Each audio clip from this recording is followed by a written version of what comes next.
Thank you for participating in this one-question survey. Please respond either by saying the number.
Hello, everybody.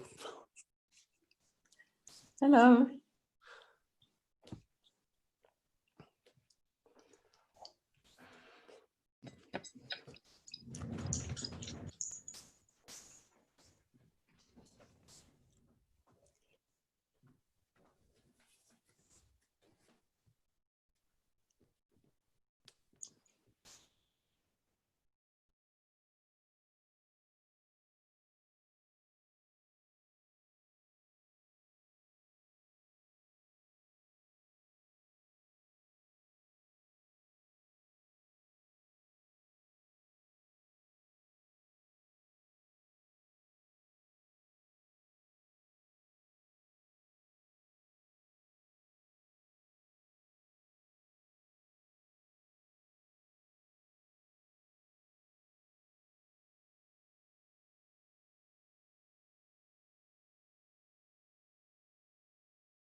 So now they can hear you and see you.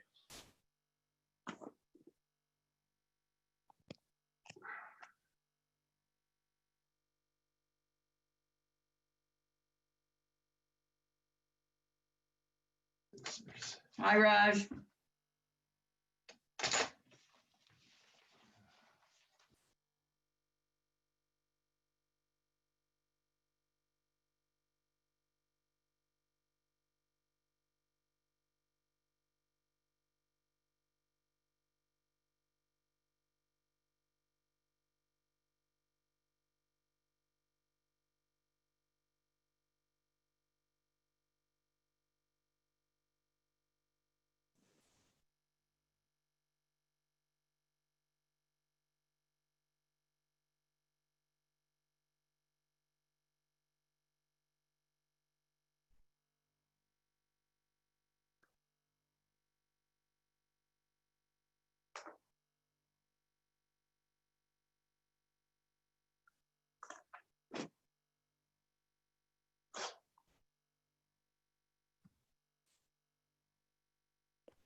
Can you hear me?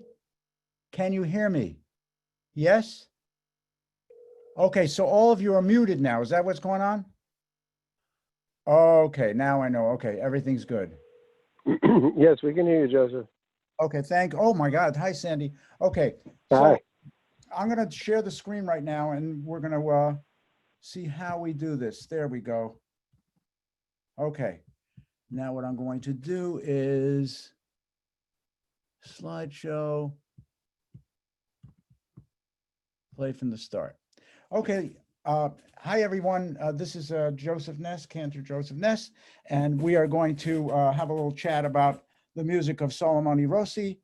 And I would like to start out by playing an arrangement of his. It's not really an arrangement, but it's for a larger orchestra by a wonderful composer named Lucas Frost, someone I've worked for. And I'd like you to possibly close your eyes and just listen to these harmonies. This is from one of the Rossi madrigals.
In the relatively small area between Rome and Milan, Rome being a little south of Florence and Milan almost in the Alp area right below Switzerland, and between Genoa and Venice, Genoa here, this general area of northern Italy, there was from the 14th through the 16th century a combination of incredible genius and hard work of vitality and versatility, coupled with, and very different from the medieval time, a kind of a universality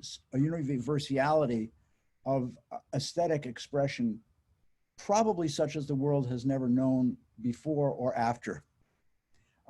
This process, this 200-year process, was called the Renaissance, and specifically the Italian Renaissance. It happened that this area at this period would not have been the case a century or two or before, the seat of numerous Jewish communities. And it was a kind of a liberal time, and in the spirit of those times, it was impossible for the Jews not to be affected by and not to contribute in some measure toward the intellectual process of, philosophy, artistic expression, etc. Just to give you a certain example, this is an insanely beautiful fresco in the Palazzo Ducale, which was the palace where the Gonzaga family, a family that ruled that area for some 200 years, had. So this is, one of their palaces in the city of Mantua. Speaking of the city of Mantua, look at the gorgeous, it's incredible art. Speaking of the city of Mantua, this and other settings is the setting for the Verdi opera Rigoletto, the city of exile for Juliet's beloved, and the obviously Romeo and Juliet of Shakespeare. And so in the 16th century, we're talking the 1500s now, this city was unrivaled in beauty, also in wealth and sophistication. And this is our hero of this little chat is a gentleman by the name of Salamoni Rossi, and he was born in the city around 1570. So just that you have. By the way, here, this other, well, that's back. Here is another in the Ducal Castle, or a combination of castles. These are the gardens that the Gonzaga family had. So it was a very magnificent palace, this place, very artistic. And so at the end of the 15th century, we're talking 100 years before that, there was a Duchess Isabella Gonzaga, and she brought in some of the finest musicians in Italy to Mantua to compose new music and to perform it in front of the royal family and townspeople. In 1588, now we're moving back up 100 years. This is 1588 is when Salamoni Rossi is 18 years old. The city of Mantua has a population of about 250,000 people, with the Jews making up 1/5 of the population, 50,000. So this is a huge Jewish city. So it wasn't easy on them particularly because, you know, obviously it was Europe. So they had taxes levied on them for no other reason than the fact that they were Jews. They were members of a segregated population, certainly, forced to wear a yellow badge as a signifier of who they were, forbidden from a number of areas of employment, but they did have the opportunity, and this is as a result of the Gonzaga family, to mingle with the general population, which is different than other parts of Europe, and specifically Northern Europe.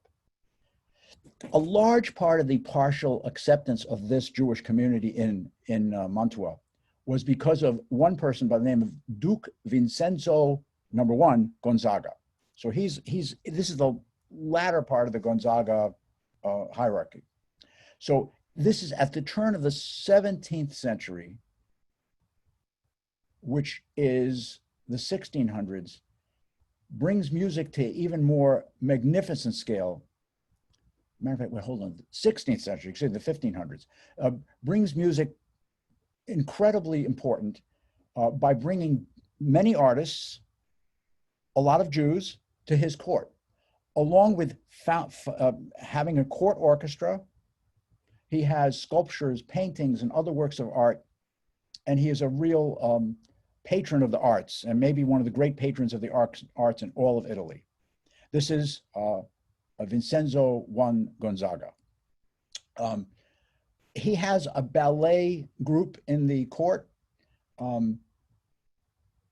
and he also imports, as I mentioned, art. This is a piece by Peter Paul Rubens, who also worked in that area at the time. Some of you might know that artist.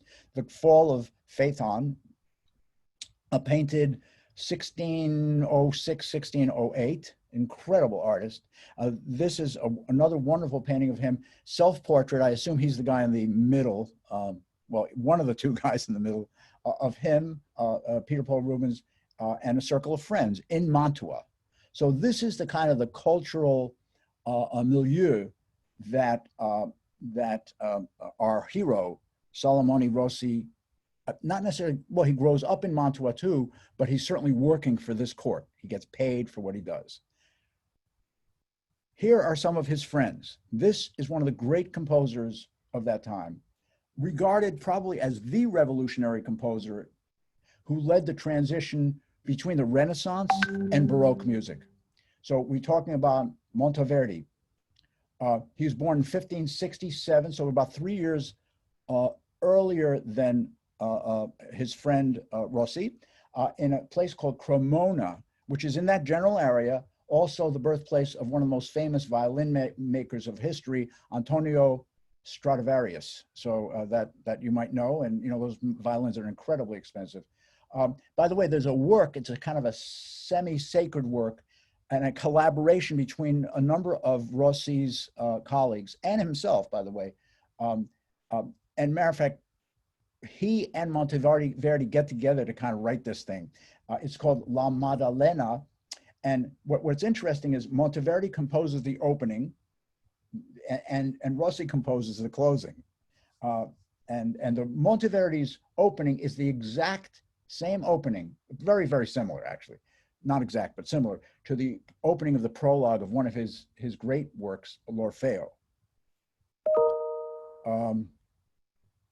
And let's, by the way, this is the previous picture. This one is of Monteverdi, and this is of our hero, Salamoni Rossi.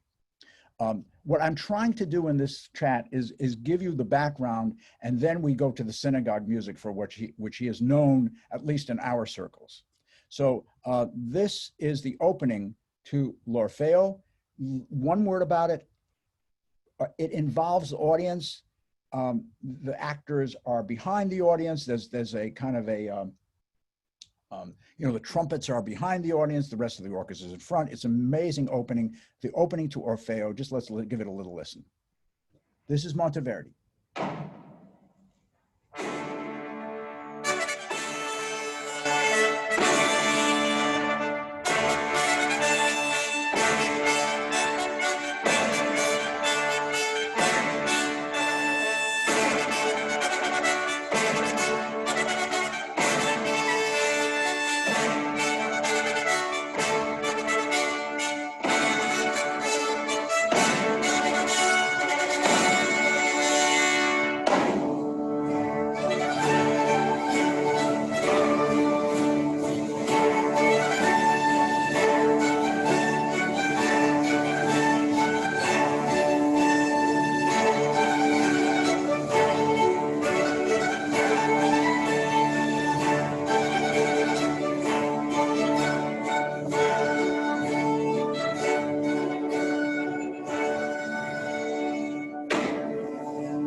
And so I believe that was with John Elliott Gardner, if I'm not mistaken, one of the wonderful, it probably was a British production, but wonderful, and a absolute culturally changing opera. Matter of fact, Monteverdi is known as the composer who really the first one who gets opera into the repertoire.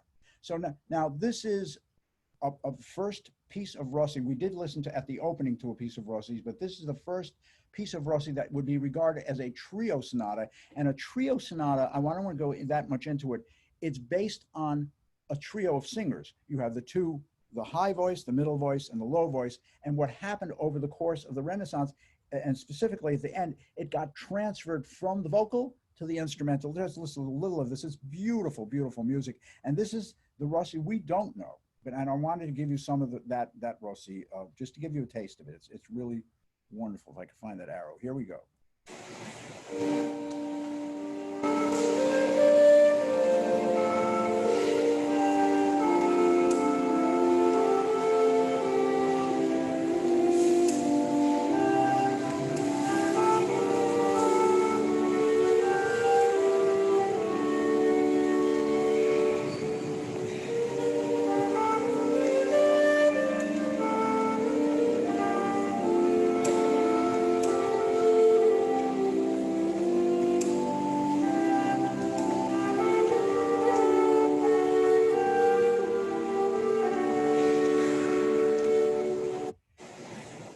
And that music is called Fairy Queen music, or excuse me, Fairy Consort music. And you'll notice, and unfortunately in these chats, we have to move on. We can't listen to the whole pieces because we'll be here for 5 hours, and I'm more than happy to do that, but I'm not sure you are. By the way, I just want to introduce you to a couple of other, three other of his colleagues. This is Rossi, who worked with these people on a daily basis as court composers in the Gonzaga court. Gastoldi, excuse me, Giovanni Gastoldi is a wonderful, wonderful composer and one of the great madrigal composers of the time. I'm going to give you just a short little madrigal of his. This is called, let me just give you the text. Come all ye armed, my hardy soldiers, fa la la la la. I am love indomitable, the righteous archer. Do not fear in the slightest, but in beautiful array, follow me with ardor. So we're not talking about an army here. We're talking about, you know, a Cupid with his bow and arrow. Just listen to this. This is wonderful, wonderful music. And the choir is fabulous. This is a madrigal for 5. Very short.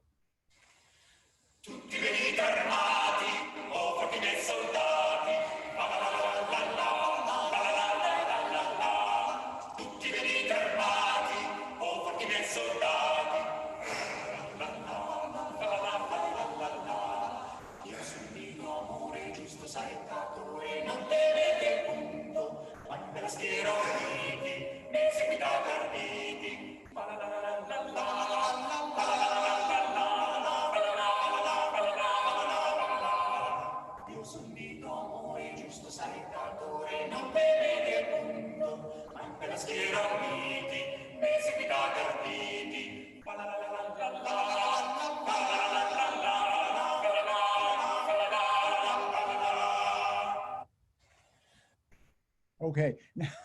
By the way, that was called Amor Vittorioso, which means love victorious. And these one of these fabulous madrigals. These that actually, you know, I've heard this performed by a number of ensembles, including high school choirs too. But it's fabulous to hear the real. This was an Italian group, and you can really tell the difference. The language just sparkles. There's another friend, colleague of his called Gyashes de Wert, D-E-W-E-R-T, one of the leading composers developing also the style of the late Renaissance madrigal, but not in this happy way. He's a wonderful and great composer, I think, one of the most influential of the late 16th century madrigal composers. And by the way, particularly, he was an influence on the music of Claudio Monteverdi, which is fascinating. His later music was very important for the development of music in the early Baroque era. So let me just tell you, he's married. His wife has an affair, and she has an affair with a guy named Bonvicino, who was another composer in the area. So when the affair was discovered, and as a matter of fact, in 1570, when our hero Salamoni Rossi was born, she runs away to another town, and then, you know, he's obviously heartbroken by the thing. But this is a little bit of gossip. But so when she returns back to home, she becomes involved with another guy, and then she takes a plot to murder his uncle on the death of his father, and it's all very complicated. I'm already lost. I'm not going to go further than about that. But I want you to listen to this madrigal. I'm going to give you the text. It's unbelievable. And this talks about his life situation with his wife. O you who takes with you part of me and leaves the other, either take the one or give back the other, or kill both the same time. Stay, stop your steps. At least let our voices be the last link. I do not speak of kisses. Another might be more worthy of yours. What do you fear if you remain, O evil one? You could deny since you were able to flee. It's really a story of his wife's affair. But just listen to this. It is so. I want you to listen to the flow of the music. Sometimes it gets incredibly upset, mad, and sometimes it gets sad. It's just a cornucopia of feelings. Unbelievable music. This is with a graph, so it's going to be fun. By the way, for sonata is madman. Gridava means the madman who is yelling. And it will have the text on top, so you can follow that. Here it comes. So you can see it's for 5 voices, 5 voices. Purple, green, orange, a little less orange, and yellow.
So you can see this is not really tonal music. It's what it would be called modal music. And I'm not going to explain that, but tonal music comes in the latter part of the Baroque era. We'll talk about that another time, maybe.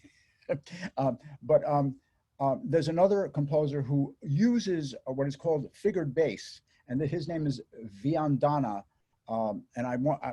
He writes some beautiful music too. We don't have time to listen to his music, but these composers, I think I mentioned 4 other composers, were working on a daily, monthly, yearly basis as fellow court composers with Salamoni Rossi. Why do I want to bring this up? Because when we listen to his synagogue music, it's beautiful, and we will talk about that. But I want you to get the cultural milieu, at least from the non-Jewish side that he comes out of, because he's a real person, So we move on. By the way, this is, oh, wait, hold on. I'm sorry about that. Al Naharot Bavel is from his published Jewish music. You'll notice this is his writing, and you'll notice that the notes don't look like they do now. On top of that, this is a choral piece, and I believe it's a 4-part choral piece, 4 or 5-part.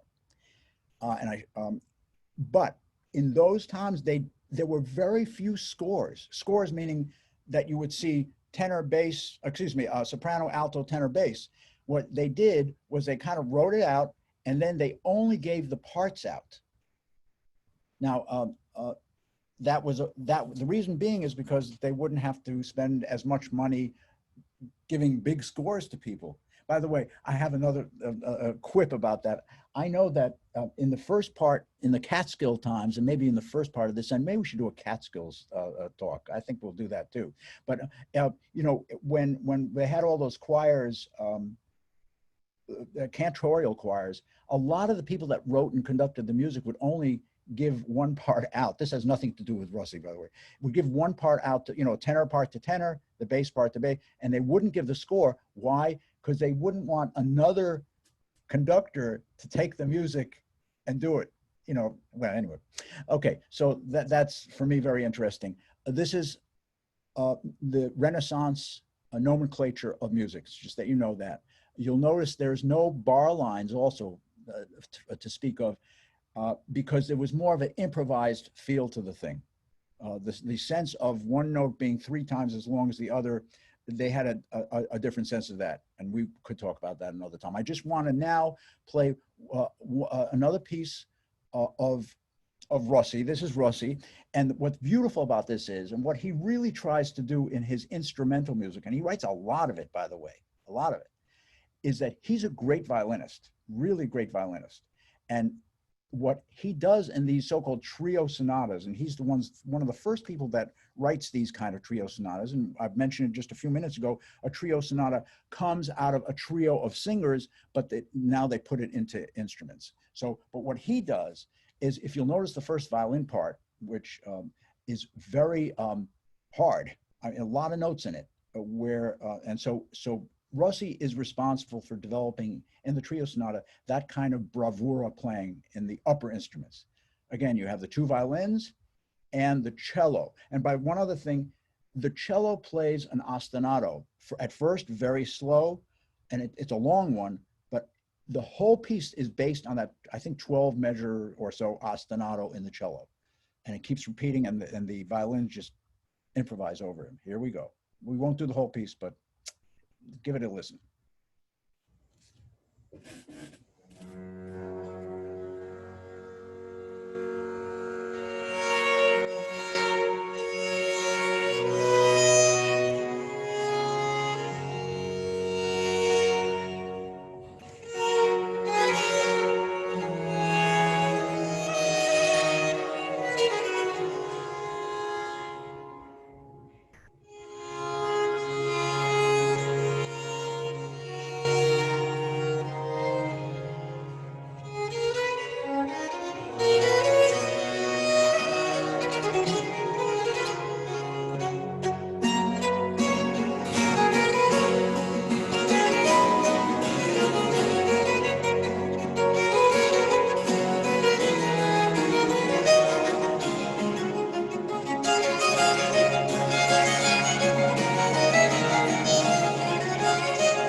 Well, I guess I played the whole thing. So beautiful. By the way, this is part a canto. This is not a Jewish piece, but this is one of Rossi's publications. If you look on the bottom there, that it says Salamoni Rossi right there. So he writes an introduction to it, and again, you'll notice the music is of that style. You know, without bar lines, that kind of thing. Where are we going here? Okay. What I want to do now is play maybe one of the two last pieces of non-synagogal music. This is published in Venice in 1613. It's a really beautiful piece. It's called Volo ne tue begli occhi. What I want to show you, these are two women. The reason why I'm going to show you this is because Both women play instruments and both sing absolutely beautifully. And just let's give this a listen and we will move on.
Okay, while originally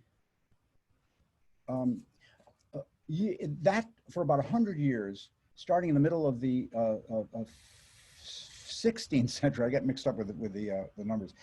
There was an active Jewish theater group in Mantua, known as the Università Israelitica. These citizens of Mantua, they were all Jews, actually, in this theater group. Everybody knew that their schedule. So on Fridays, the performances would not be held in the afternoon because of Shabbat coming in the evening. And they would be open for the citizens of Mantua, the non-Jews, to come in to see these plays. So originally they were devised for the Jewish population, but as I said, it was so popular that the non-Jews decided to come in on it. They were very successful. There was a wonderful playwright, mainly one Leone Somo, and there was a choreographer and other theater people. The theater composer, this specific group, was Salamoni Rossi. So in Mantua in that time, Jews achieved a real remarkable synthesis between their Jewish culture and that of their secular environment, which was very unusual.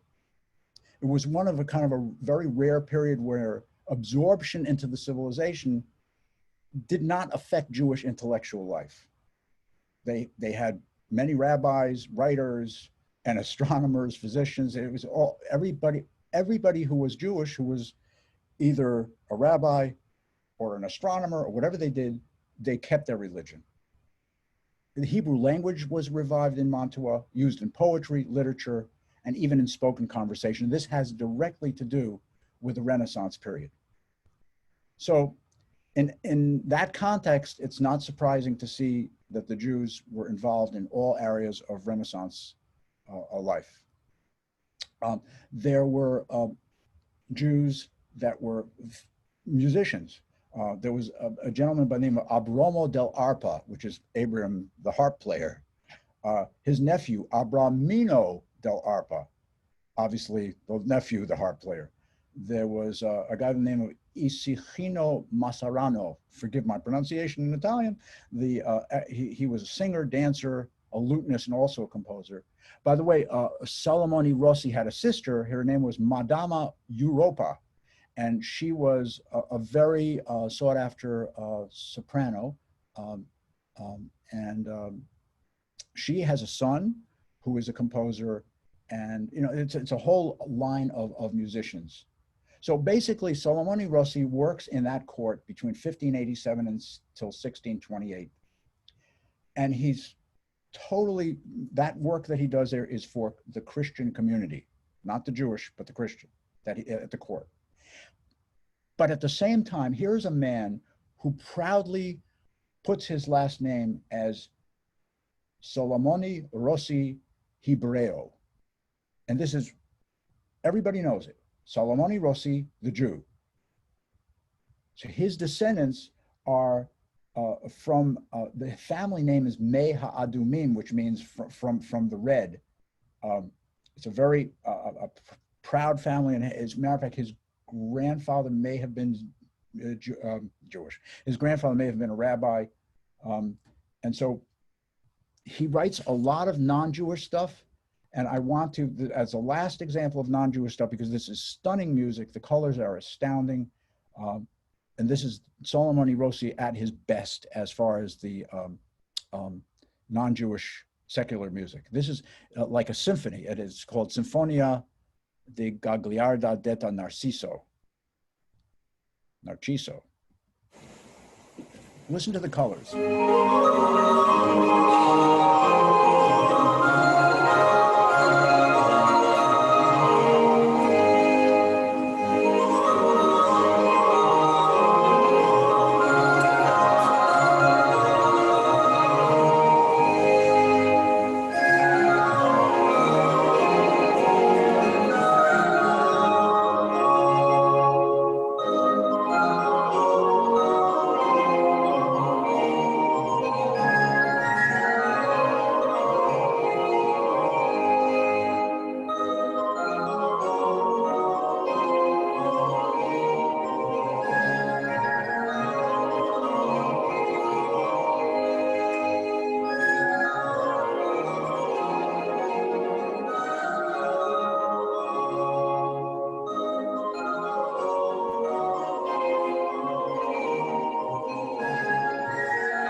We're going to move on because I could listen to this music all day. It's so pretty.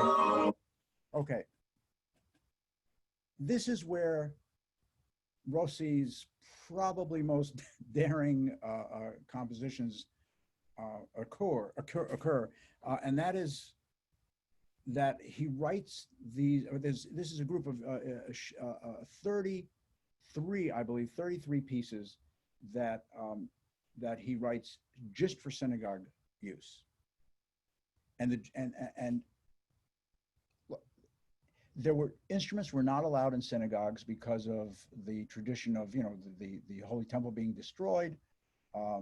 And the other problem with Jewish music making is they're so much involved, their lives are in the communities that are not Jewish, but they don't want their music to be influenced by the non-Jewish traditions.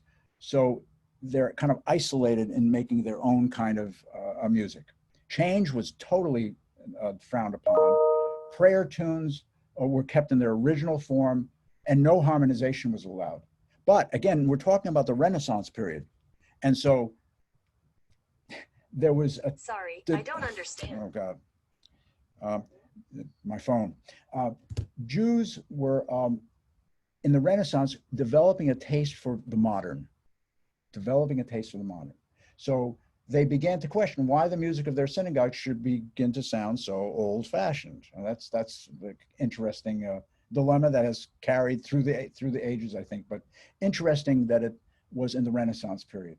So as early as 1476, Hebrew works have been printed in Mantua, but it wasn't until 1623, Salamoni Rossi is in his 50s, that his fame really solidifies with a publication in 1623 of a book called Shir Hashirim Asher Shlomo, which is a collection of 33 psalms, hymns, and other liturgical poems set for combinations from 3 to 8 voices and intended for use on festive synagogue occasions.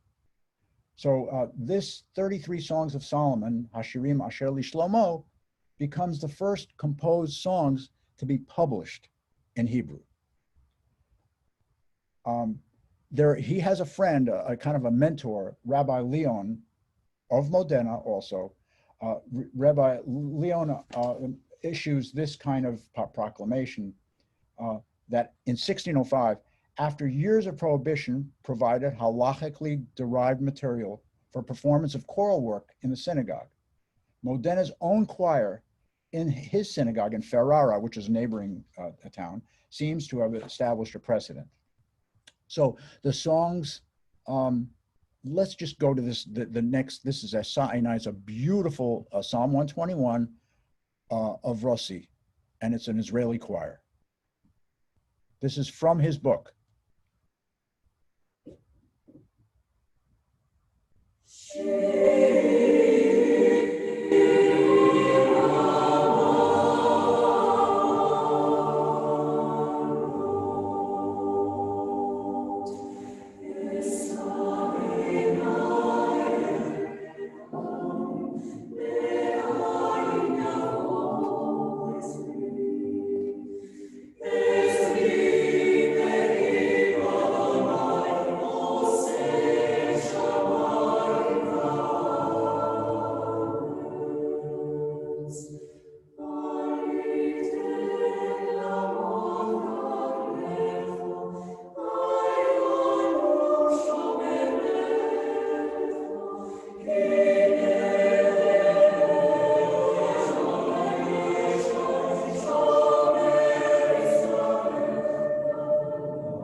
By the way, there's such beautiful music. This is a picture of his sister, obviously somewhat of a beautiful woman, one of the main sopranos in Mantua, singing opera and the rest of it. I want to move on because we're getting late here. Al Naharot Bavel. This is that piece that I showed you in the Renaissance music script. Let's listen to it. These are also an Israeli group. Psalm 137, the text, by the rivers of Babylon, we sat down and cried as we remembered Zion, our holy city. Answer us, our King, answer us by the rivers of Babylon. Psalm 137, I believe, verse 1.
And that was, I believe that was the whole Psalm 138.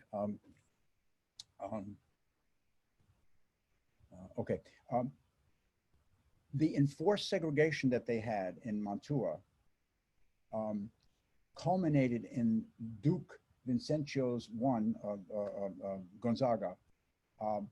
He had to make a barricaded ghetto because the Jews were in danger from the population outside. So Italian Jews were forced to to turn inward for their mode of expression. Now their appetites for new music would have to be satisfied within the confines of their own community, which means the synagogue would provide the venue for this art.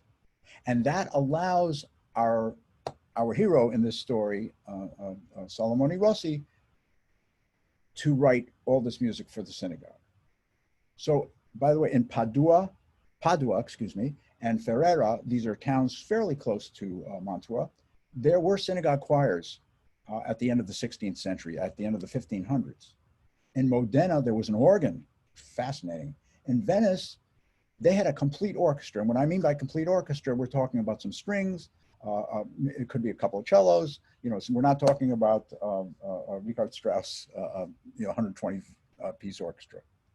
But it was an orchestra, a Baroque orchestra. These practices came under heavy criticism from many conservative members of the Jewish community. Rabbi Leoni of Modena, who is a colleague of Rossi, writes the following: "We have among us some connoisseurs of the science of singing, 6 or 8 knowledgeable persons from the community. We raise our voices on the festivals and sing songs of praise in the synagogue to honor God with compositions of vocal harmony.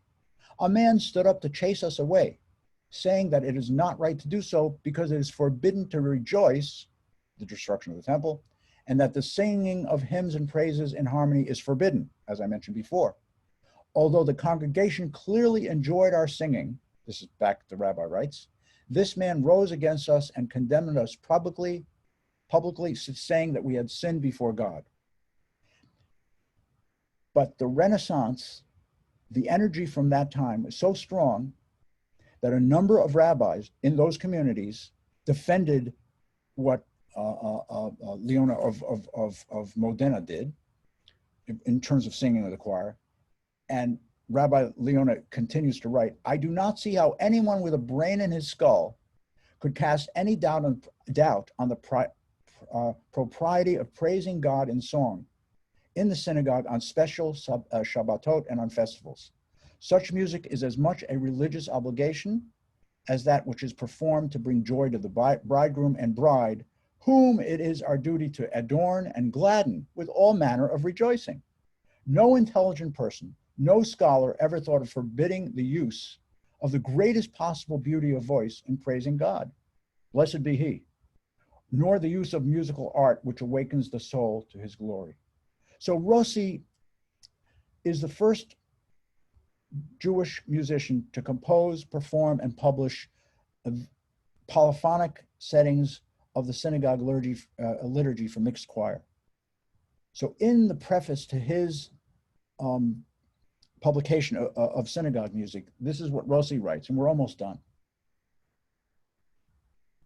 From the time, by the way, this is the Norsa synagogue in Modena, in Mantua, and was built in 1515. Norsa is the Jewish businessman who built it. But anyway, this is the synagogue where Rossi probably had some of his stuff done.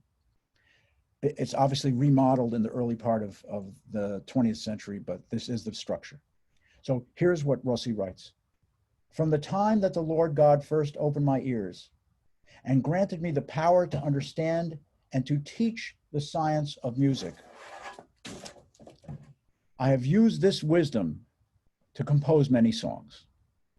Out of the many ideas within me, my soul has delighted to take the choicest of all as an offering of the voice wherewith to give thanks to him who rides upon the heavens with a sound of gladsome thanksgiving.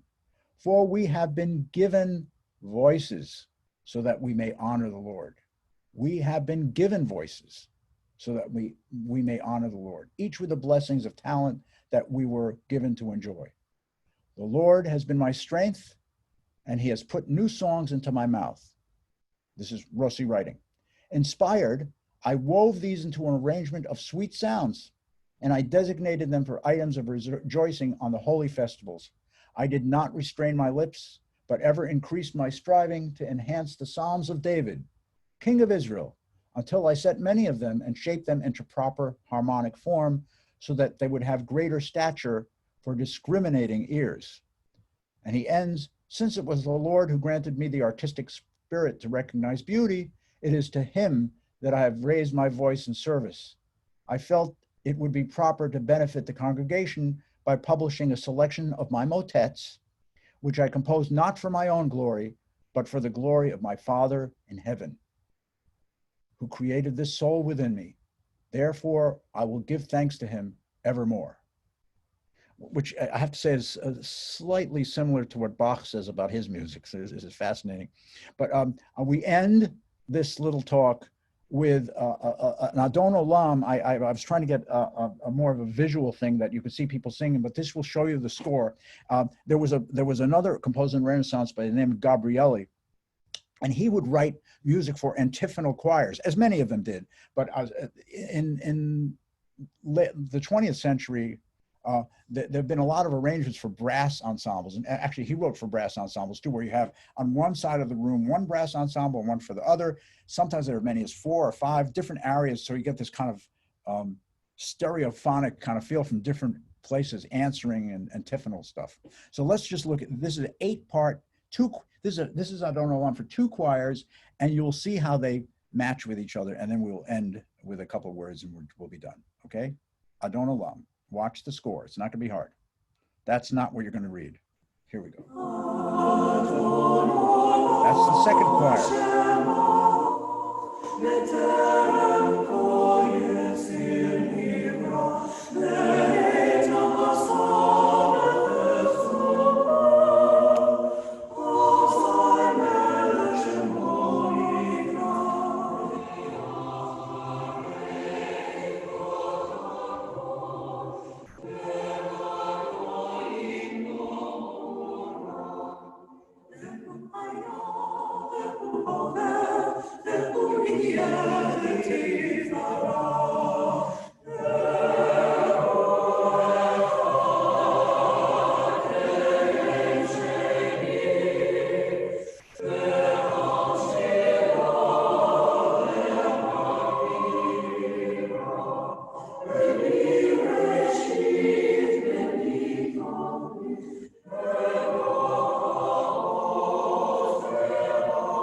What gorgeous music. I'm just hoping you all take from this that there is more to a composer like this than just listening to one kind of his music. One educates the other.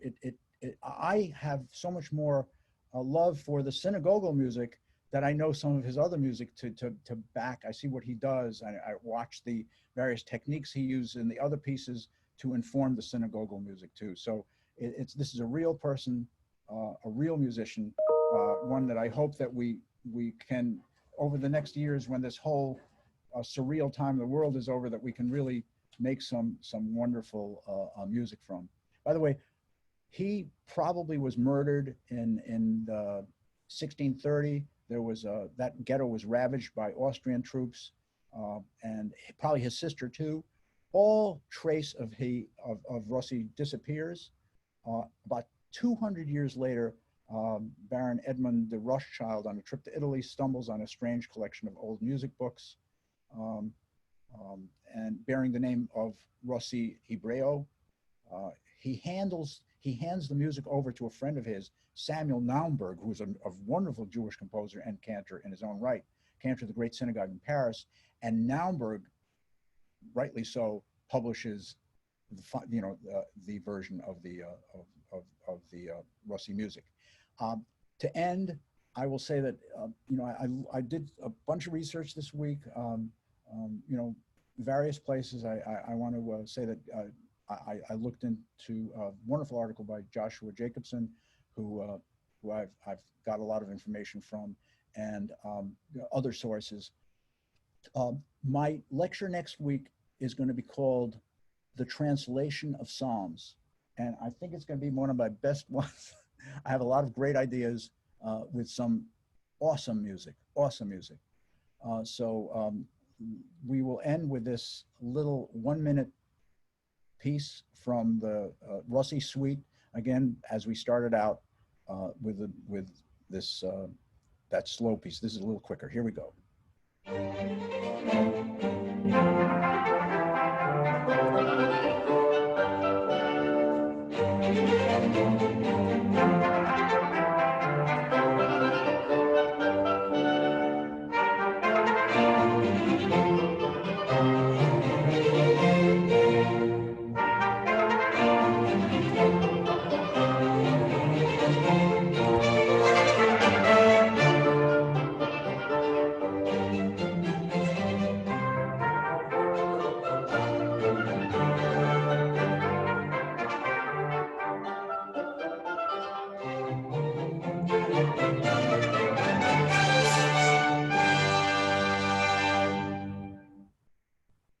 Thank you so much all for coming. If there's any questions, open your microphones. Hello? Thank you, Joseph. This was beautiful. Thank you, Alexandra. Thank you, everybody, for being here. Really appreciate it. Joseph, thank you. Yeah. Thank you. It was wonderful. There's a lot of music to listen to and to learn and to be together and celebrate with, but we obviously have to wait a little. That Adorno alum is just gorgeous. Just beautiful. I have to say that if one thing I want you to get out of this is that there's other, this is a real musician, not just writing for the synagogue, but a real musician, and his other music informs his synagogue writing, really does. And so now when I listen to the synagogue music, I go, wow, that's it's an organism. It's not just one half of it. So that's what I'd like you to come up with. Hi there. Greetings from Israel. I just took a piggyback on this when I saw it was going on, and I enjoyed it immensely. Thank you very much indeed.